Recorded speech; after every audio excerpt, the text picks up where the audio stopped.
الكارثة، وقد أجبرت الحرب أكثر من 2,300,000 نصفهم من الأطفال لأن يلوذوا بالفرار إلى الدول المجاورة وغيرها. بالإضافة من المشكلات فإن الدول المجاورة أبدت ضيافة كريمة، وأنا شاكر للغاية للالتزامات الإنسانية التي قدمت في الكويت الأسبوع الماضي، وأنا أتوجه بالشكر إلى صاحب السمو أمير دولة الكويت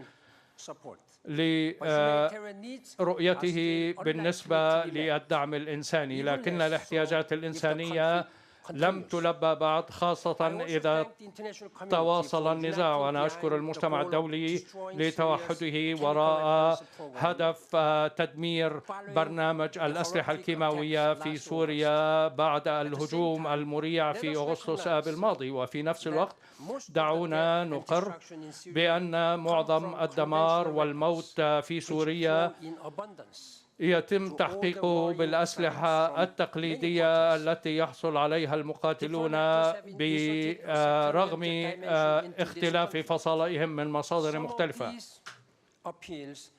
وبعض الدعوات أدت إلى تنبؤ بدأ يحقق نفسه، ورأينا تضامنا بين الشرائح والطوائف المختلفة ضد التطرف.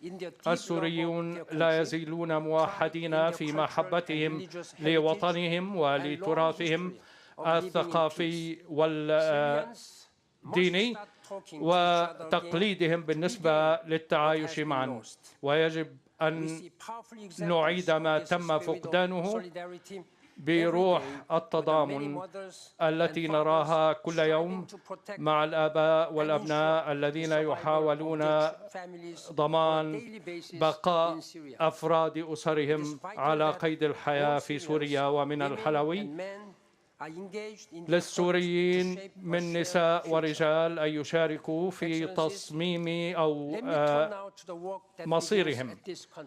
دعونا نلقي نظرة على بداية هذا المؤتمر. السوريون أنفسهم يحملون المسؤولية الرئيسية لإنهاء النزاع وأن يقرروا مصيرهم ومستقبلهم ويبدأوا بإعادة إعمار بلادهم.